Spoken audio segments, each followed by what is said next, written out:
Hello, beautiful people. Welcome to this live stream. If you're watching this live or if you're watching the recording, you are an artist or you are an artist in the making. And as such, you have a great responsibility. I have a great responsibility. We, the artists, are the creators of images, pictures, visual imagery that carries with it a great power. And today I want to dive into it. And if you are having that imposter syndrome kick in, thinking, I don't know if I call myself an artist, I want to say to you, an artist is not your technical skill in terms of being able to draw realistically or knowing color theory or all that. Those are the skills that you gain with experience and practice. Those are not the things that make you an artist, okay? An artist is being the creator of your life. An artist is having that passion in you that calls you to, let's say, I don't want to use the word manifest because it is so been overused in the recent, years, I guess. But to create. An artist is the one who chooses to create their reality. So if you're watching this and you continue watching this, then let's establish that you are an artist. And I am speaking to you as an artist. I fully see your creative potential. And I want to share some insights about this. Hey, Alicia, Vicky, good to see you. Amber, fantastic. Oh, thank you so much for being here live. So good to see you. If you're actually catching it live, say hey in the comments. It's always fun to do this together. So, I wrote this quote just as I was getting ready to go live, this quote from Willy Wonka. And he said in the movie, we are the music makers. We are the dreamers of the dreams. So that to me is like so foundational. We are the artists. We are the creators of the images. And with that, we need to have a full understanding of what we're doing, and so that we can do that on purpose. Like we can be more intentional about the imagery we create. So the title of this video is how to be a more potent artist. And I've played with so many variations of like looking for words to describe what I want to convey to you today. And to also say it in a way that YouTube's algorithm can actually understand what it is that I am talking about. So here's a really not fun, but it's reality. Here's a fact, right? This is my 5th week streaming in a row. And I looked at my YouTube stats as I normally do, and the views went down. The subscribers went down for the first time ever since starting YouTube. I've never had it go down. It'll either plateau or grow. I've actually lost subscribers in the past few weeks. And, the money went down, like everything except one stat, which was, I think, the view duration, has gone down. So, okay. My first reaction is like, oh, what's going on? But I know what's going on. I'm actually talking on a subject that is different to my normal, how to draw kawaii, how to use Procreate. That's what I normally post. That's what ranks. That's what YouTube knows my channel to be and offer it to others. And now here I am talking about mindset and psychology and almost, spirituality.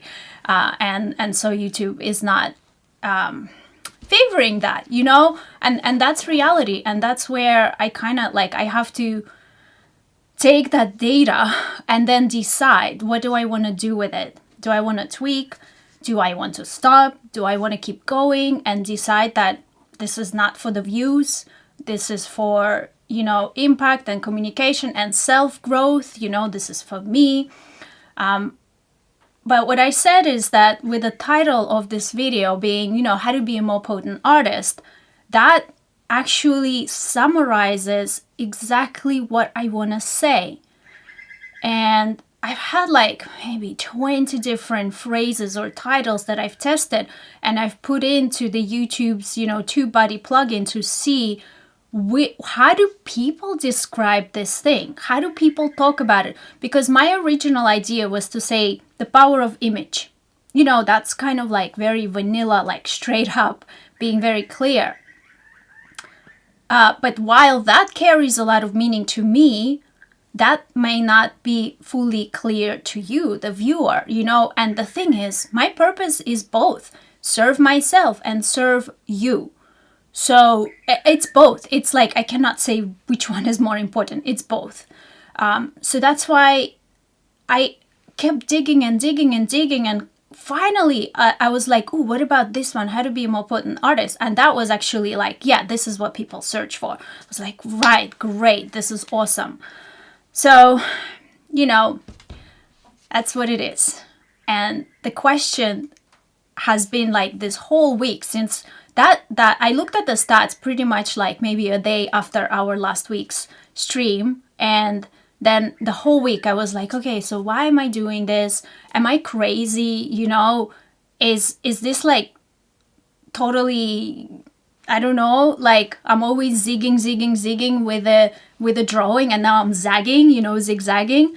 And then I was looking for the next book to read, and this is the book that I came across in my bookshelves. I guess I've wanted to read it for a long time, but now is the time.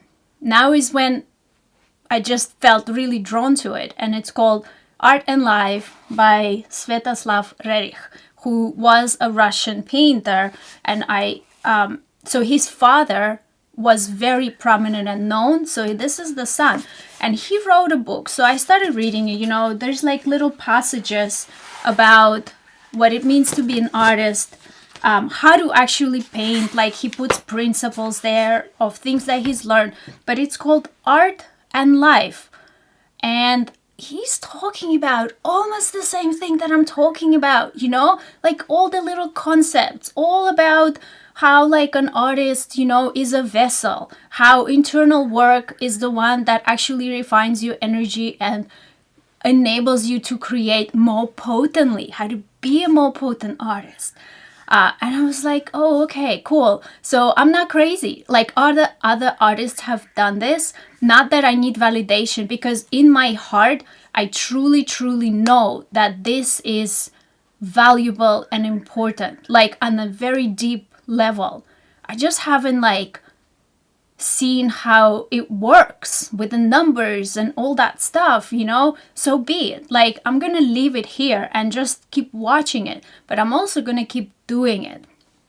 So yes, and I thought like it would be really fun, imagine like 10, 20, however many years from now, to look at these live streams and to know what I was thinking at the time, to know what the insights were. Like I would love to watch myself 10 years ago, 20 years ago. And then I even thought, I have 2 children. When they grow up, like, wouldn't it be interesting to see what mom was thinking about? It's like, this is part of that legacy, like building a legacy, and kind of like leaving a record of my human experience on earth and what I was thinking and what was valuable to me, how I navigated life. So yeah, it's very interesting. I would really, really love to hear what my mom was thinking when she was 30, 40, as she was going through her life. Same with my dad. So it's kind of fun. What do you think about that? Let me know in the comments.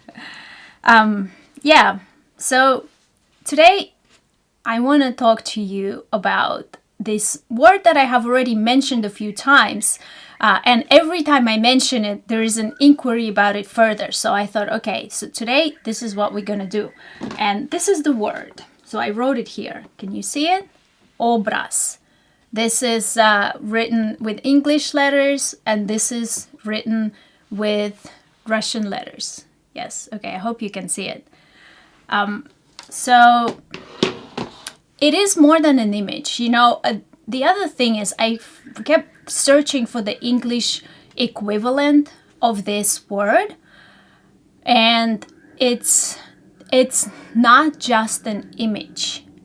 I've already said it like in the past live streams. It's the image that has the power to create and affect physical reality. Just super quickly, you have an idea of an apple in your head, and it's visual, but it's also sensory. You can you remember what it tastes like, what it smells like. So you form a concept in your mind of an apple.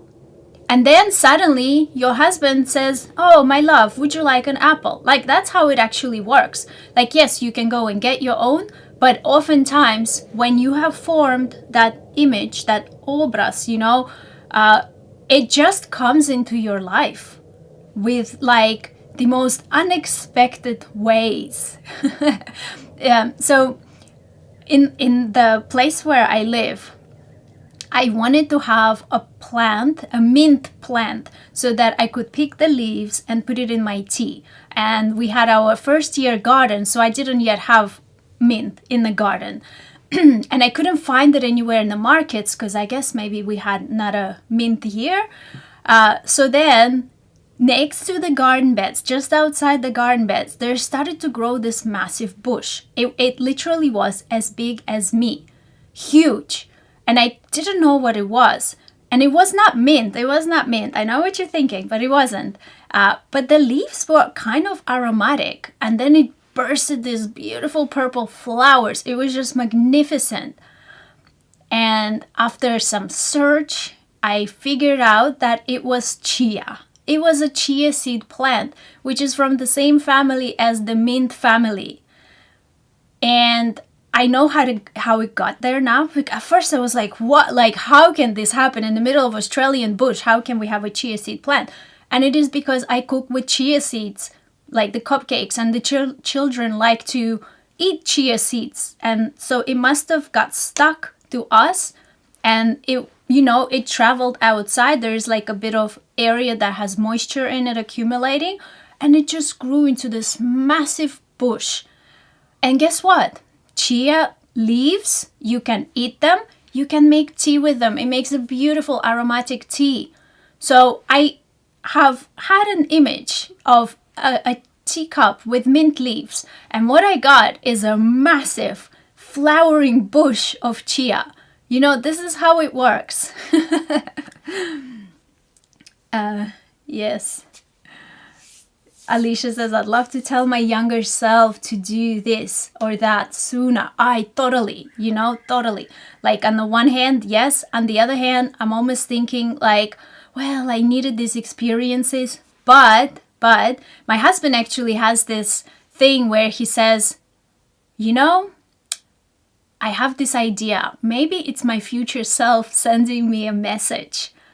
And then we play a little bit saying like, oh, let's send our past selves, like our 20-year-old selves or 18-year-old selves, a message like what we learned now. Like, for example, I would have started doing art so much earlier, and I started computer science, then I studied graphic design, and I worked in advertising and marketing, and all these things have contributed to what I'm doing now.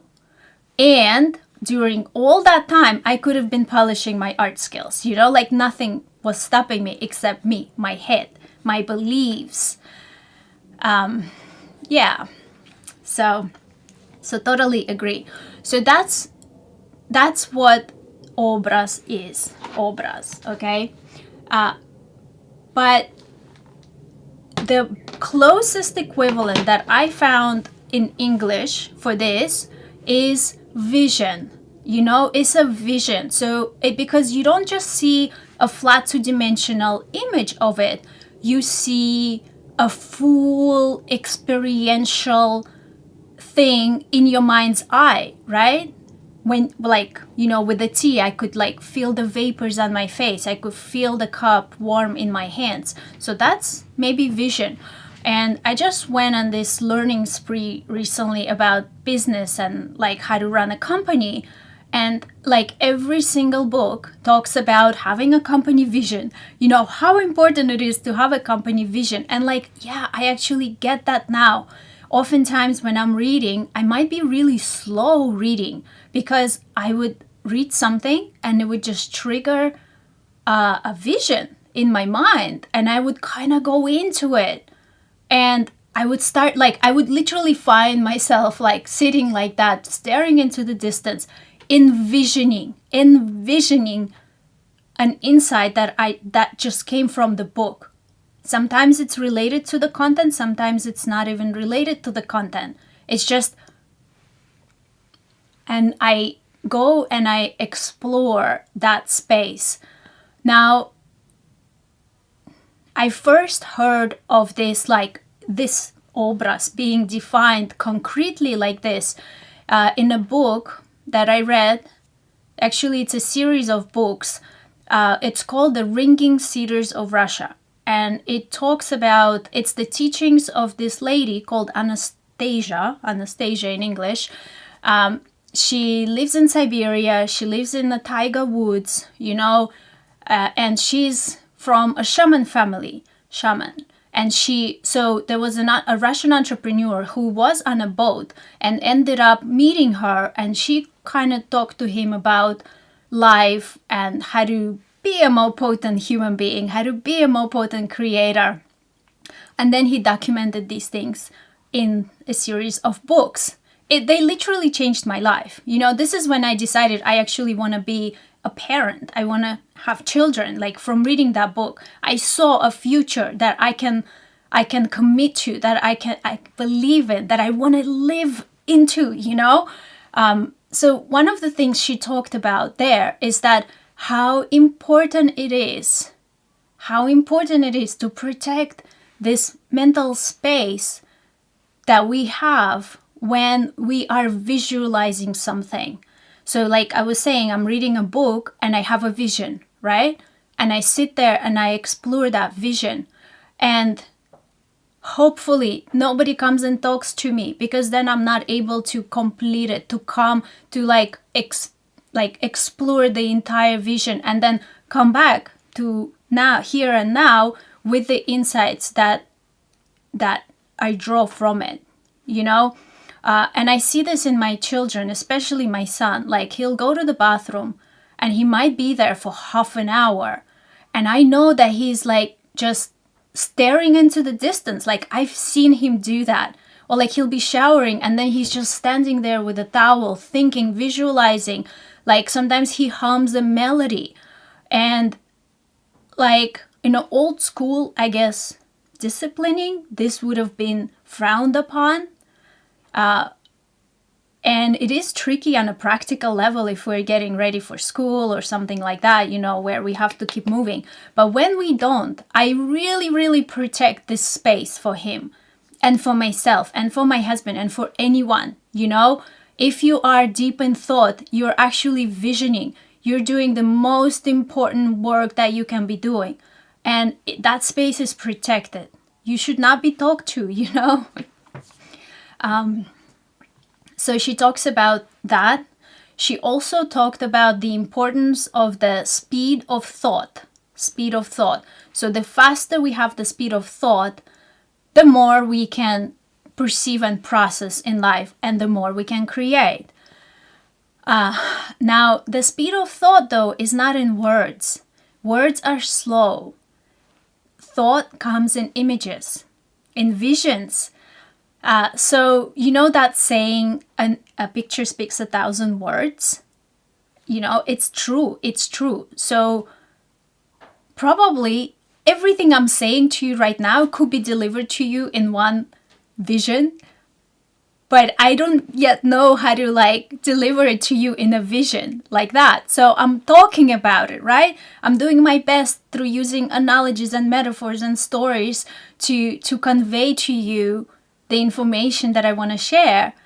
But words are still slow, are limited. You know, Joseph Campbell said that best things in life cannot be told.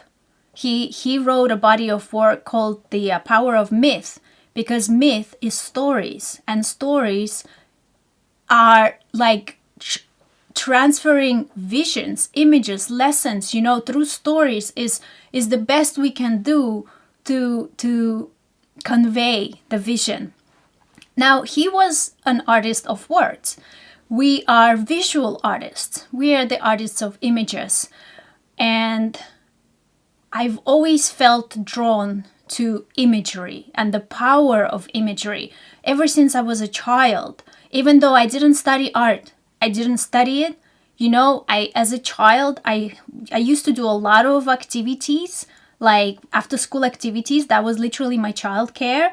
We had my school on one side, then there was like a soccer field, and on the other side was this building that was literally an activity center for children, where they had all kinds of classes happening in the afternoon. So I would finish my school, eat lunch, I would walk across the field by myself, and I would go in there and I would do activities until my mom or my dad picked me up at the end of the day. Like, that was literally my childhood. And one of the clubs, you can say, that I did was making soft toys, like sewing soft toys. And I loved it. You know, I really did actually love it. Now, next door to that class was an art club. And it was a big room with easels, and there were canvases. And I remember passing by it, looking in and thinking, oh, I wish, you know, I wish to be there. But no, that's, you know, not talented. That was the thought of the time, okay? And nobody told me otherwise. And I was a child, I didn't know. I didn't tell myself otherwise. I didn't have this clarity that I have now, proven through experience and life and results. I didn't have that as a child. I was 10 years old, you know? But I remember that very well. I can summon that vision right now. I can remember the emotion of that longing to be by the easel and to create images, to create those visual images. And I remember we used to have a school trip to an art gallery, and I would just walk and look at these landscape paintings. And like, again, I remember them right now, how beautiful they were and how they just like captivated myself, my imagination. And then when we traveled to countryside, I remember looking at the little, you know, like a tree. I would think, oh wow, this would make a really good painting. Or like tree and a little patch of grass and a little stream. I'm like, wow, this would make a really beautiful painting. So in a way, in that moment, I was creating art. I just didn't have the visual craftsmanship, I don't even know, technical skill. Yeah, I didn't have a technical skill of transferring that image that I saw into a painting. You know, it's not a photograph. It's an image created by the artist, and there's a difference. So we, the artists, we don't just duplicate reality. There is actually a big trend right now, maybe not anymore, but a few years ago, I used to be in the fine art scene, and I used to go to exhibitions and look at the competitions and see who won what. And the things that were winning prizes were these massive canvases, like as big as the whole wall. And it would be this photorealistic enlarged painting, this hyper-realistic, where you can see every pore of the hair, like even more defined than a photo. And I was always like thinking, why? Why do that? If I can just take a photo and blow it up, like why spend all that time and energy creating this piece of art? I'm gonna turn off the heater because it's getting warm. Yeah. So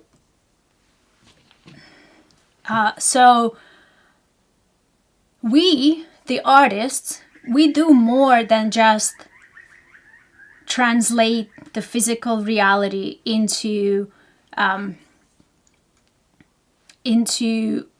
two-dimensional image that we can then show to someone else.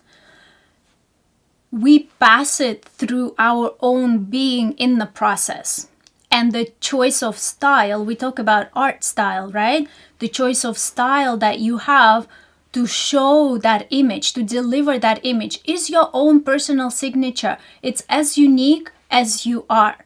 And I don't think you can get rid of it. I don't think you can hide it. The only way you can hide it is if you take a photo and print it out. Just like our handwriting is different, right? For everybody, handwriting is different. This is why there is a signature, your signature. The same that we create actually a signature on our visual art as well. And Robert Henry said, don't worry about your individuality. You couldn't get rid of it even if you wanted to. So it's because each of us infuses our own collection of taste and experiences when we are translating an image from the outside world into our art, our work. So each of us is like an alchemical process where we take the external, right? And we do the magic of ourself, and then we deliver it out as a new piece of art, as a new vision, as a new obraz. So it is important work, and we have a responsibility for the types of imagery that we bring into the world. My best, let's say, rule of thumb for myself is to create stuff that is true to me. I'm not particularly set on a specific genre. I love kawaii art. I love it. Why? Because it emanates happiness and love, and it's so graphic.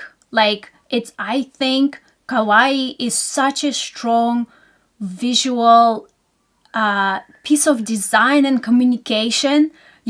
Actually, I read this here. In fact, adding details to your art is only taking away from the message. We get lost in the details. It's the art is done when there's nothing else to take away. And kawaii is so minimalistic and so graphic and so just direct that I love it. I personally love it. And there are other art styles that I love. So I'm not putting myself in the box here also, because I also love hand lettering, because the way that it can convey a message directly, like a word can convey a message. I also love graffiti art because it has a very strong message behind it as well. Now, it's the subject matter of graffiti art that I don't particularly stand behind. That's my own personal, choice. But the style of it, again, I'm becoming a bit of a style collector here. I would look at the art, I would reproduce it for myself, I would break it down into all the different elements that make it so. What does the outline look like? What is the color palette they're using? Oh, they're using this texture. Oh, and it's got these drips. And it's got these little shines. So it's like I create a mental model of the art style in my mind. And then when I go to create my own art, inevitably it just comes out. It comes out through my hand as I'm doing it. And it is based on my personal energetic imprint, or my being, right? My being as a human. So this is where I find it interesting, the AI art movement right now, because AI art doesn't have this. So yes, AI can look at all the graffiti images or kawaii images in the world and mash up. It can mash up an image that may even look aesthetically beautiful, may even convey what you want to convey. Like, I remember seeing some t-shirt designs with koi fish, right? And it was like different koi fish swimming, and it had some lily pads and flowers, and aesthetically it looks beautiful. And perhaps if an artist created this, like exactly the same image, perhaps the artist was reflecting on how he used to sit by the lily pond and, you know, have tea with his mother. Like, wow, that just now has a whole bunch of meaning for me. Now, if I look at the AI generated stuff, I'm like, okay, it's a beautiful image. And then what? Like, that's my own personal kind of experience so far. I am not against AI by no means. No, no, no. I think it's a tool. I think it can help with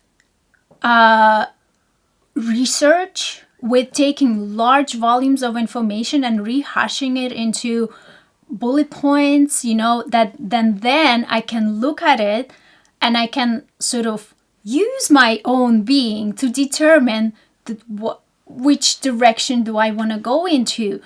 But for me personally, like, having a product designed by AI just doesn't do it. And I know that like a lot of store-bought stuff is like that. I would much rather have a imperfect wobbly line created by a human hand of someone I love, you know, and wear that. And partially, like, this is why it is, to me, so exciting to be an artist, to be a visual artist, to take the images off my iPad and actually deliver them as products that somebody can hold, can enjoy, that I can have a connection with, even if they don't know me, right? Even if they found it on Google or whatever search. Still, I believe that image will emanate a certain connection, and the person will on the other end will feel that special something from that art created. Call me naive, you know, that's fine. That's my belief. That's what motivates me. That's what, like, that's the way that I want to lean. So that the Siberian shaman Anastasia talks about the power of image, the power of, you know, the speed of thought, how we vision, how we create these visions that then turn into an intent, and the intent begins to manifest things in your life. Like the chia seed bush, you know, begins to deliver things to you. Now, in order for that to actually happen, we've got to hold the intent for a while. So Don Juan, that I've quoted in the past, from the documented by Carlos Castaneda. Actually, look, a similar pattern. There was a shaman from the deserts in, I think, Sedona Desert, or like that sort of area, documented by Carlos Castaneda. So in Russia, there was the Anastasia, documented by this guy called Migre. So Don Juan talks about the unbending intent. So in his teachings, he talks about the unbending intent. And that's the thing where you're like, yep, I'm doing this no matter what. And when you have that decision, when it's not an intellectual decision, but it's truly, truly your inner commitment, there begin to happen things around you that begin to attract events, resources, people into your life, experiences that are what you need to manifest what you are visioning, to manifest your vision. The caveat is that there is a delay. There's actually a delay between your intent and things happening. And sometimes it's really fast. And I feel like now is faster than before. And tell me in the comments if you feel like that or not. Like, I feel that back in the day, like 10 years ago, I would have an intent and it would take me like a year or 2 years to make a move. And now I have an intent and I get the chia bush like in 2 weeks. It just seems to happen really, really fast. So but still there is a delay, and still it's easy to lose heart, literally to lose heart and decide to give up. Even Seth Godin, documented this in a book called The Dip. It's the gap between when you decide to, like, I guess, deliver content or do something for your audience, for your business, and my iPad is falling over. Hold on. So there is a gap between when you decide, when you like step out to do this thing, and when your audience catches on. And like with these live streams, that could be what's happening. I feel strongly in my heart that I want to keep doing this. And maybe the YouTube algorithm will catch on and maybe it won't, who knows? But that's the unbending intent. I'm going to keep doing this no matter what.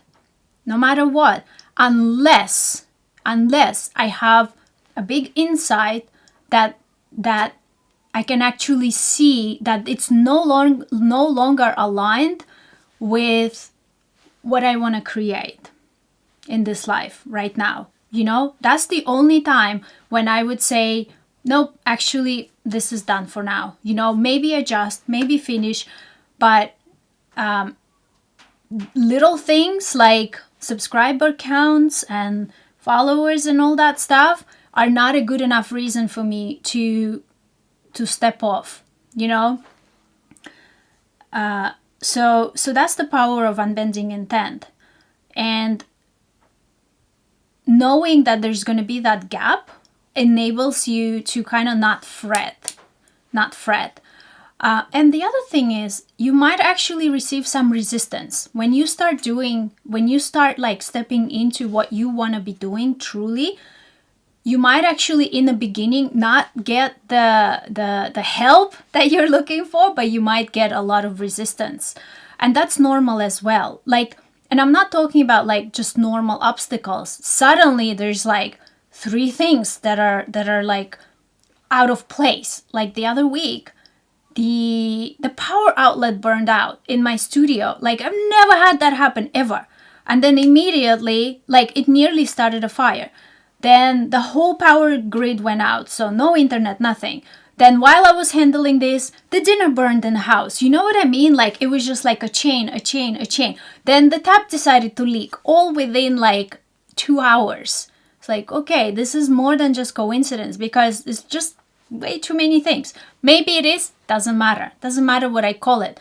But I recognize it for what it is. It is not the thing to stop me, That's the point. So, let's see. Alicia says, even the best AI just seems off. Yeah, I know. I mean, for now it does. Maybe it won't later, but still, like, I think that that type of art doesn't have soul. Well, it doesn't. It doesn't have soul. Yeah. Yeah. Alicia says that her grandmother used to say bad things happen in threes. Well, there you go. Yeah. But it's not the thing that stops you. I wanted to actually dive a little bit more into the word itself, the power of the vision, the obraz, because now that I've started looking at it, I am seeing this concept in like so many words that we use every day, and I'm gonna have to use the Russian words because that's when that root like obraz is used. But check this out. So lifestyle in Russian is obraz жизни. It's like It's right there. Right there. It's part of the word.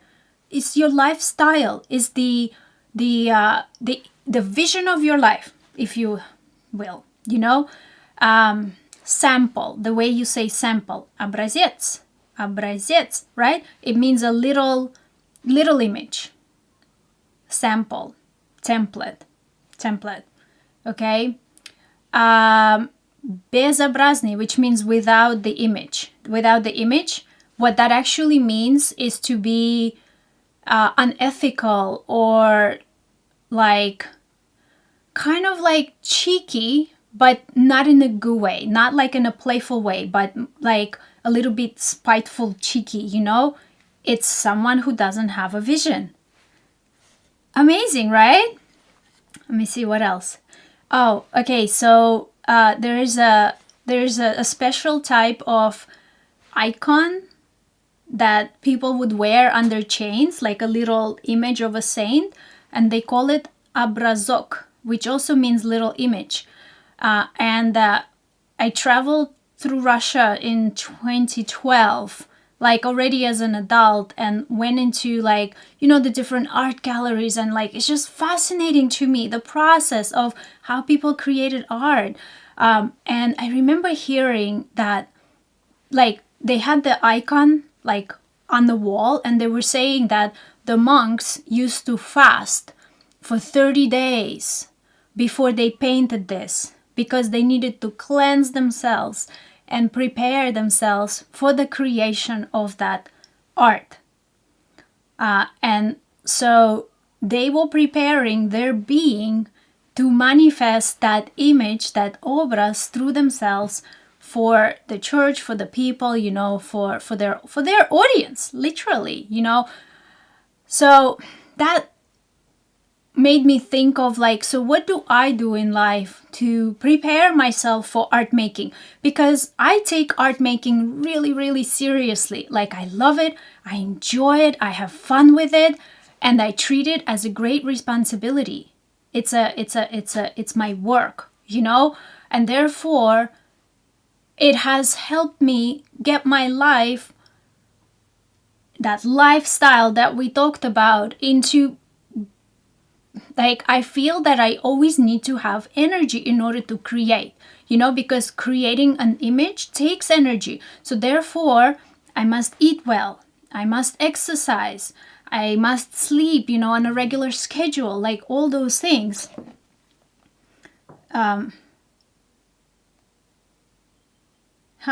Okay.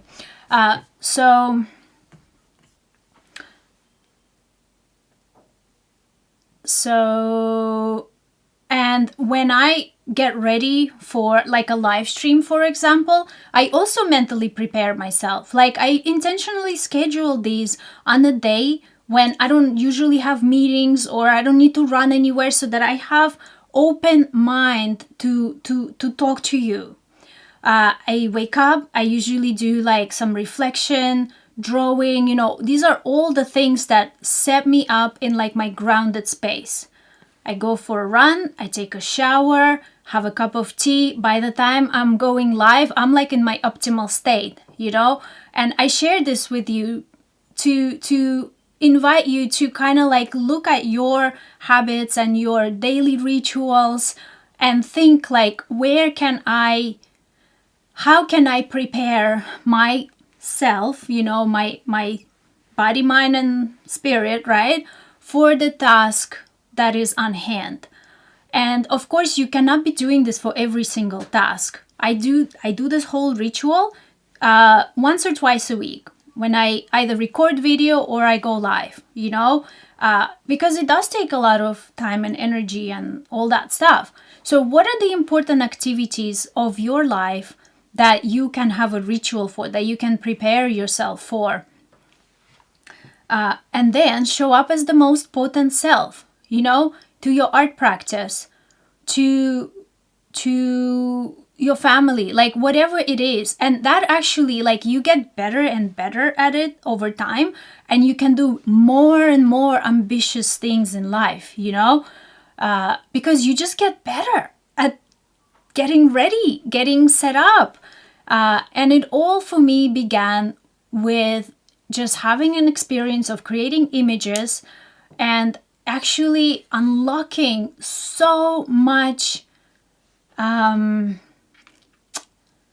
what's the word?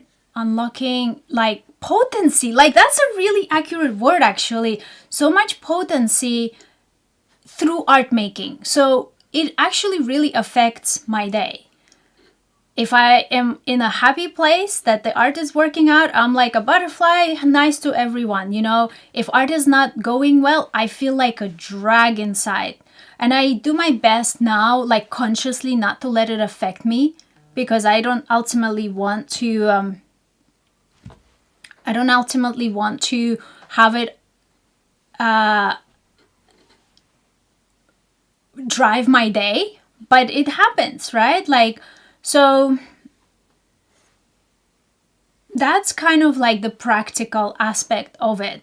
Knowing that these things exist, knowing the power that they have, like the power of imagery. So I started to tell you about why I love kawaii art, and I read a little bit into history of kawaii, and it was created in Japan after the World War, when there was so much actually social division between the different classes, you know, the separation of the elites and the workers and everything. And there was this artist, I don't remember his name now, but he wanted to create flat art. Flat, because he wanted to say that we are all the same. We are all on the same plane, you know? And that's kind of how kawaii art was born, you know, like that flat, very simple, very essential line style. So images have power to actually bring on social change. Like we all know about the revolutionary posters and that have created movements, right? The flyers and all that stuff. So we are creating canvases, digital art, t-shirts, stickers, but every piece of communication that we create actually creates like a mini movement, you know, a mini vortex. It begins a certain thread. So it's really, really important for us to practice that mental hygiene. This is how I call it for myself, mental hygiene.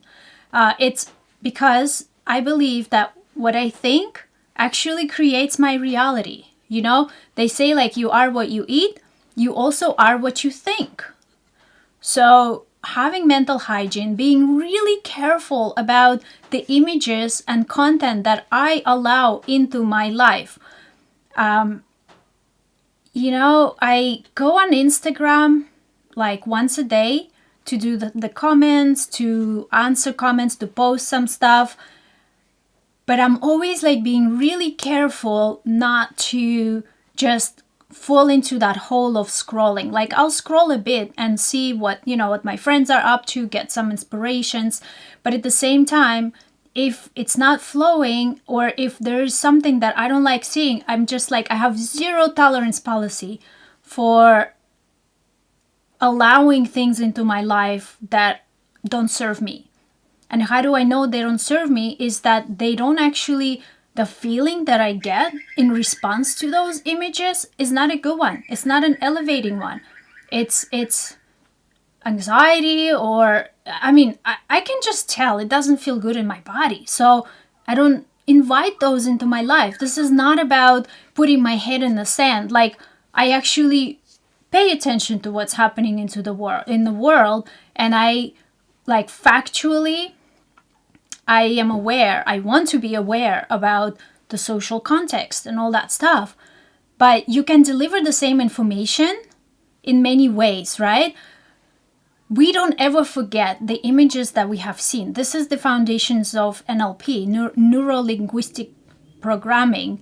And there is actually, like Darren Brown, if you want to look into it, he has a whole like magnificent series on NLP and how he can like observe a man and then just plant images along his path, like let's say to work or whatever, and then have him do something or say something that is exactly what he wanted to do. So his mind has been programmed. That's happening with us all the time.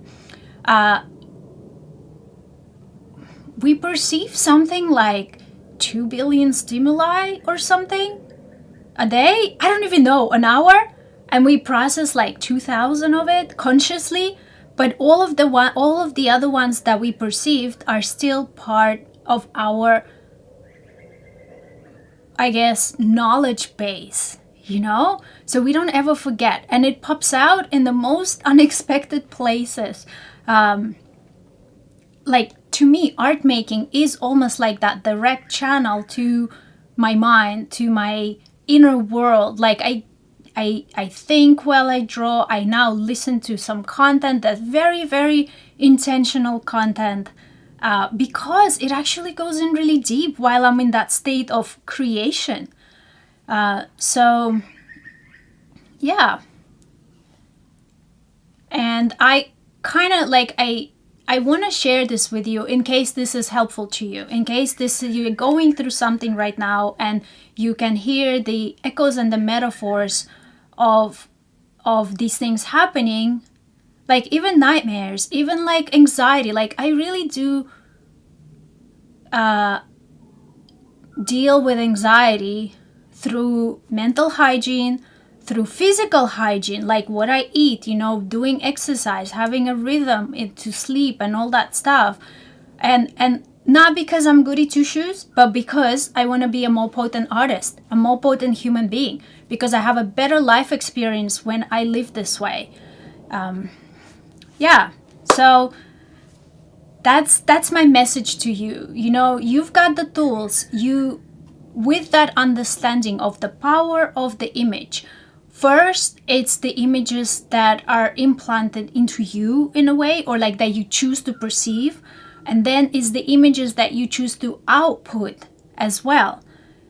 Both have great power and influence on the world that we live in, So if it takes the same amount of energy to create a crappy image and a beautiful image, why not create a beautiful one? Like, I know that for some, creating art is an outlet into exploring their inner world. And if their inner world is in pain, they may create art of pain. And that has a place to be, 100%. And they may choose to share it, and that has a place, 100%. There's no curbing of that here. What I'm saying is that to be intentional, and I can choose not to receive, right? So another great content to like listen to is the recordings of the lectures of Anthony DeMello. Great fun, huge insights. So he talks about a letter. When somebody sends you a negative emotion, it's like they're sending you a letter, and you can just choose not to receive. You can say, nope, sorry, mailbox is closed. And I tell that to my children because they're 5 and 8 years old. You can imagine siblings constantly poking at each other. Like, I'm like, oh.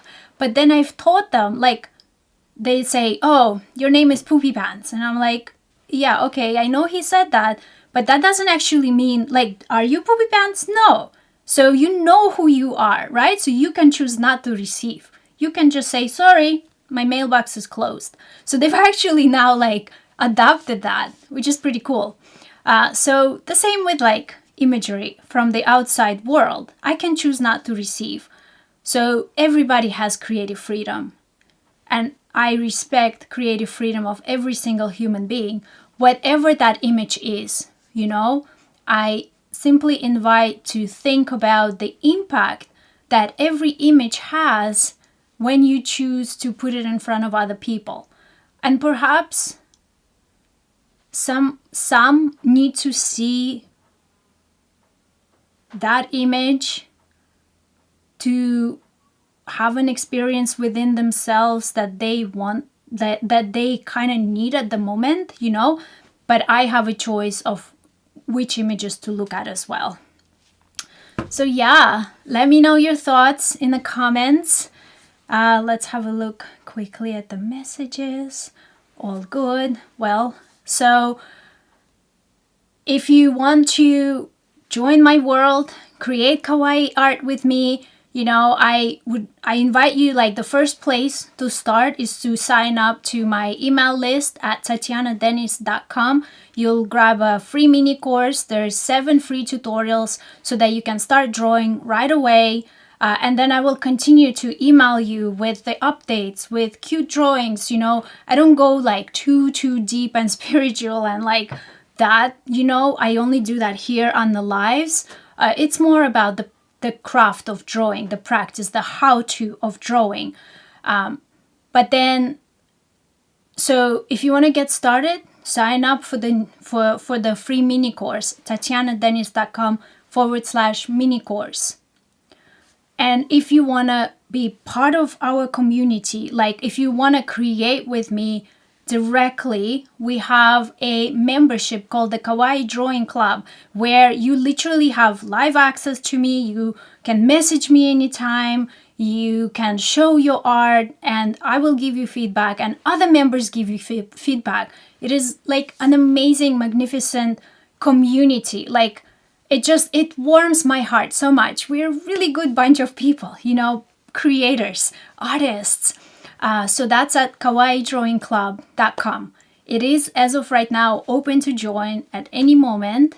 And when you join, you get your foundational series. And then there's already like, oh gosh, I don't know, like 20 or 30, must be like close to 30 now, master classes all about drawing.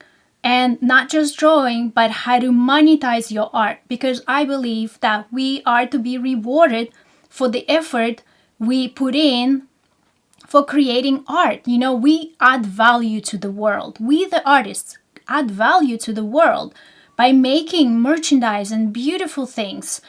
And we are to receive wealth and abundance for this effort from those who resonate. So that's why it's mostly about how to draw, but it's also about how to monetize your art using print-on-demand services, so that you're not the one actually printing and cutting the stickers or printing the t-shirts or having a stock of t-shirts in your living room, but you leverage print-on-demand services so that you focus on art making. That is my passion, and that is what I teach. And we also do mindset. Every month we have a mindset talk because we get stuck, that mental hygiene. It's like cleaning the toilets. You've got to do it every once in a while or it gets dirty. Like, that's just reality. So every month we do a mindset reset, mindset repositioning and talk. So that's at kawaiidrawingclub.com. Right now it's open. I'm probably gonna go back into like having it open at certain times and closed at other times, so that we all kind of like start as a group on certain periods of the year. Right now, that's not the case, so you can join right away. That may change. But anyway, so check it out. Thank you from my whole heart for being here, for listening, for doing the work that you do. And if you have ideas for topics for us to discuss here, put them in the comments. They'll definitely like that input. I do receive, and I want to know what you're thinking.